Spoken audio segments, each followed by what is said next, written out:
இதோ உதவி. எதிர்பதில் எதிர்பாராததைச் செய்யும் கலை. ஆச்சரியப்படும் விதமாக எதிர்பதில் கிட்டத்தட்ட எந்த சூழ்நிலையிலும் பயன்படுத்தப்படலாம், ஆனால் விரும்பத்தகாத சூழ்நிலையை கையாள்வதில் இது மிகவும் பயனுள்ளதாக இருக்கும்.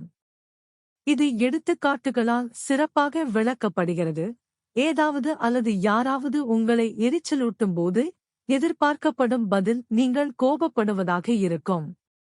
எதிர்பதில் என்பது உங்களை சிரிக்க வைக்கும், மேலும் சிரிப்பின் எதிர்பதில் என்பது கோபத்தை விட மிகவும் பயனுள்ள பதில் என்பதை நீங்கள் மகிழ்ச்சியுடன் கண்டுபிடிப்பீர்கள். கோபம் விரோதமாக அதிகரிப்பதற்கு பதிலாக சிரிப்பு பதற்றத்தை தணிக்கும். சிரிப்பு அவமானகரமான முறையில் தூண்டும் தன்மை கொண்டதல்ல, ஆனால் புண்படுத்தப்படாத நல்ல நகைச்சுவையை வெளிப்படுத்துகிறது. ஒரு பழைய, உண்மையான மற்றும் மிகவும் புத்திசாலித்தனமான பழமொழி உள்ளது. சிரிப்பு என்பது உங்களுக்கு என்ன நடந்தாலும் அதைவிட உங்கள் மேன்மையை அறிவிப்பதாகும்.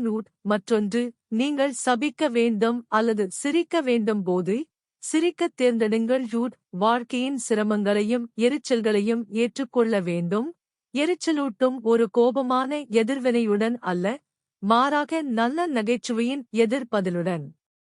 லிங்கன் கூறியது போல், ஒரு மனிதன் எவ்வளவு மகிழ்ச்சியாக இருக்க வேண்டும் என்று நினைக்கிறானோ அவ்வளவு மகிழ்ச்சியாக இருக்கிறான். நீங்கள் மகிழ்ச்சியாக இருக்க முடிவு செய்தால், விரும்பத்தகாதவற்றுக்கு இனிமையின் எதிர்பதிலுடன் பதிலளிக்க உங்கள் மனதை உறுதி செய்ய வேண்டும். இல்லையெனில் நீங்கள் மகிழ்ச்சியாக இருக்க மாட்டீர்கள். உங்களைச் சுற்றியுள்ளவர்களும் இருக்க மாட்டார்கள்.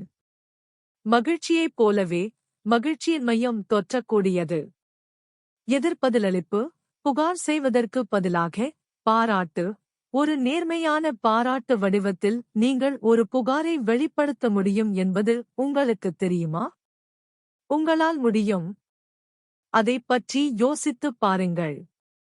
முரட்டுத்தனத்திற்கு எதிர்பதிலளிப்பு என்பது அனுதாபமான புரிதலை வெளிப்படுத்துவதாகும், உண்மையான நல்லெண்ணத்தால் வலுப்படுத்தப்படுகிறது.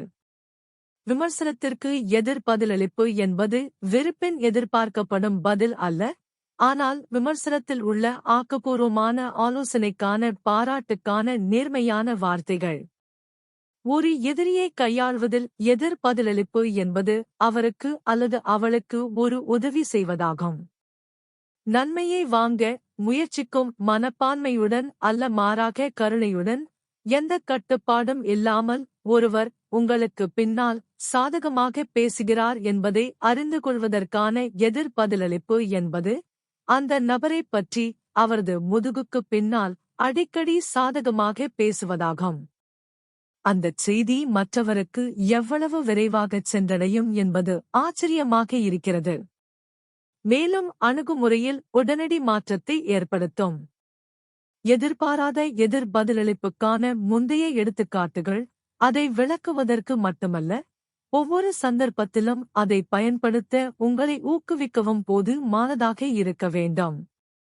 இந்த முந்தைய அத்தியாயங்களில் விவரிக்கப்பட்டுள்ள 5 பதில்களில் ஒன்றைக் கொண்டு உங்கள் வாழ்க்கையில் நடக்கும் ஒவ்வொரு நிகழ்வுக்கும் நீங்கள் பதிலளிக்க வேண்டும்.